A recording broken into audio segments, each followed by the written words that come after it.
नमस्कार दोस्तों, आप सभी का एक बार फिर से स्वागत है आप सबके अपने यूट्यूब चैनल अंजन क्लासेस में। दोस्तों, 20 जून 2025 को जो हाईकोर्ट में टीजीटी 2016 को लेकर सुनवाई हुई थी, उसका ऑर्डर कॉपी आ गया है। उस समय जो बहस हुई थी, सिर्फ हम लोग बहस के अनुरूप जो आंकड़ा लगा रहे थे, उसके अनुसार मैंने पिछला वीडियो बनाया था। अब लिखित रूप से उसी का ऑर्डर कॉपी आ गया है। तो आइए हम लोग देखते हैं कि इस ऑर्डर कॉपी में क्या है और उसको समझने का प्रयास करते हैं। और एक चीज़ बोलना चाहेंगे आप सभी से कि हमें बहुत से ऐसे संदेश आते हैं कि आप सभी को, जितने भी टीजीटी 2016 के कैंडिडेट हैं, आपको मेरे वीडियो से कहीं ना कहीं प्रोत्साहन मिलता है और थोड़ी सी उम्मीद की किरण दिखती है और काफ़ी खुशी महसूस होती है। तो ये बात जब मैं जानता हूँ, सुनता हूँ, तो मुझे भी बहुत खुशी महसूस होती है।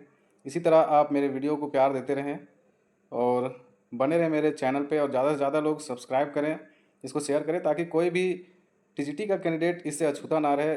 जितनी भी जानकारियाँ आती है, जब तक इस बहाली को कंप्लीट ना कर ले, तब तक आप मेरे वीडियो में तो बने रह ही सकते हैं।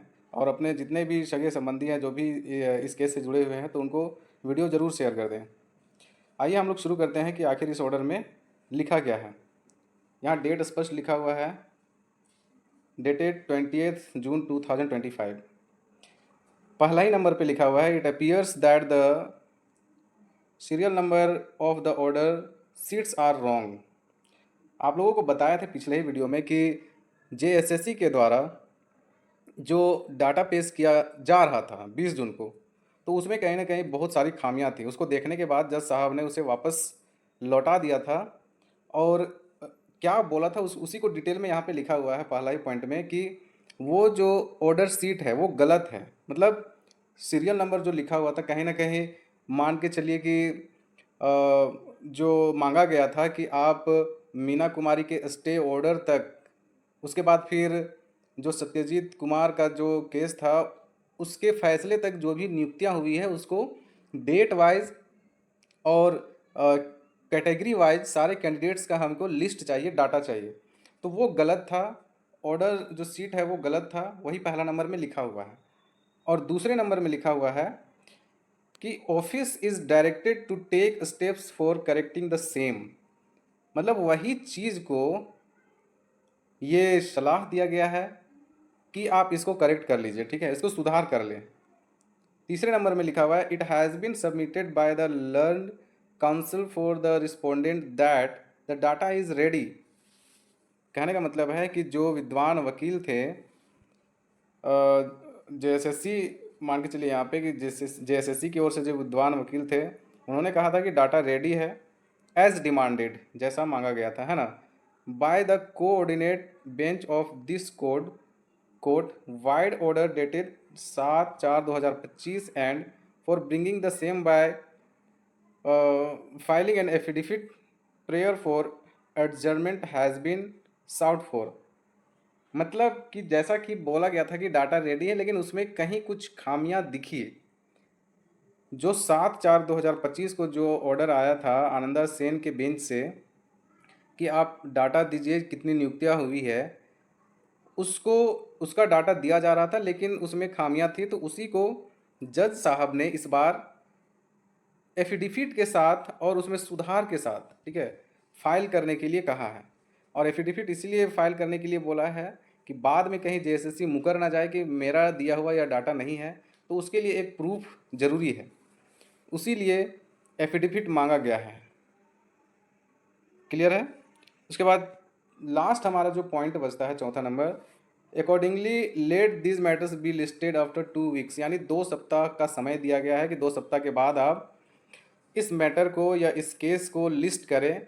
वो 4 तारीख भी हो सकता है, क्योंकि 4 जुलाई को कंप्लीट हो रहा है 2 वीक, तो 4 जुलाई को भी केस लग सकता है, या फिर उस दिन नहीं लगा तो फिर 1 सप्ताह का इंतज़ार करना पड़ेगा 11 जुलाई को। ऐसा इसलिए क्योंकि जज साहब जो हैं वो सिर्फ फ्राइडे को केस देखते हैं, सिंगल बेंच के केसेस को फ्राइडे को देखते हैं। इसीलिए अगर 4 जुलाई को डेट नहीं लगता है तो फिर 11 जुलाई भी जा सकता है। हम लोग आशा यही करते हैं कि 4 जुलाई को ही डेट लग जाए।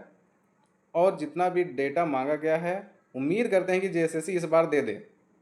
हालांकि हमारी उम्मीदों पर जेएसएससी कभी खरा नहीं उतरती, लेकिन उम्मीद कर सकते हैं कि डाटा दे दे, और देना ही पड़ेगा, क्योंकि बहुत लंबा समय खींच गया है। बार बार यही चीज़ दोहराते हैं कि बहुत लंबा समय खींच गया है।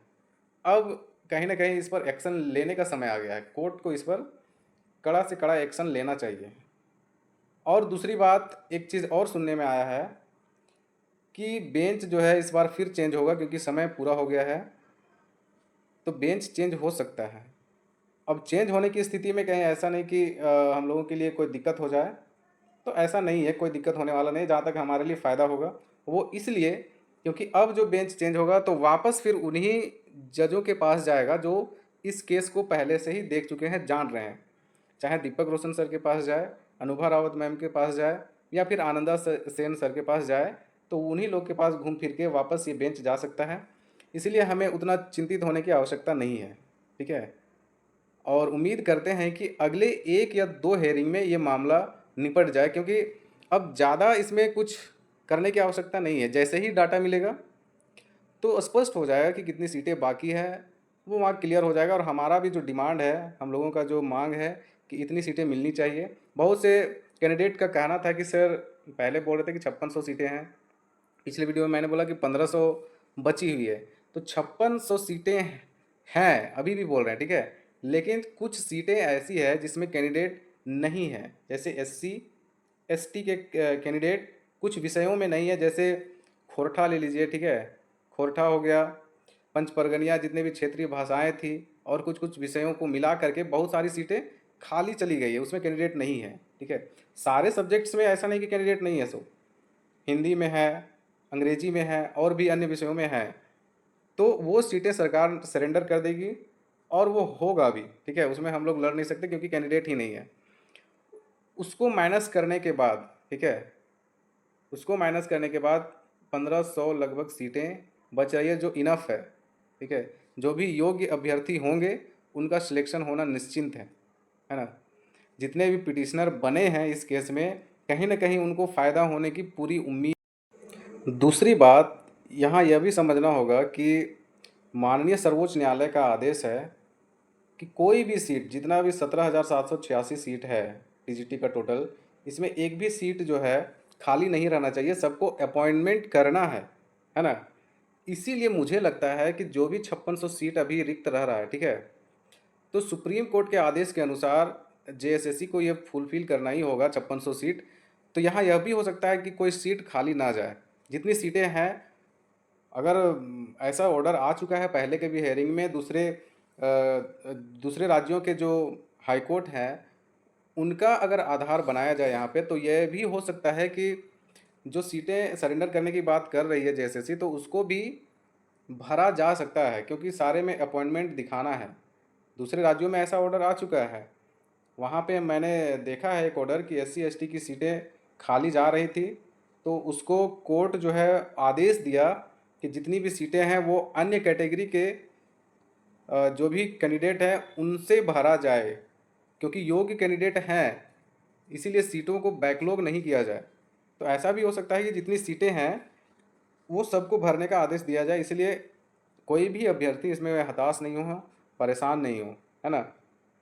यहाँ आपको सिर्फ 1500 सीट नहीं देखना है, इससे कहीं ज़्यादा सीटें बाहर अभी निकलेंगी, क्योंकि बहुत सारी नियुक्तियों में, इसी में टीजीटी में ही, आपको तो पता ही है कि जेएसएससी ने क्या कारनामा किया है, तो उसको ध्यान में रखते हुए सीटों की संख्या बढ़ सकती है, ठीक है।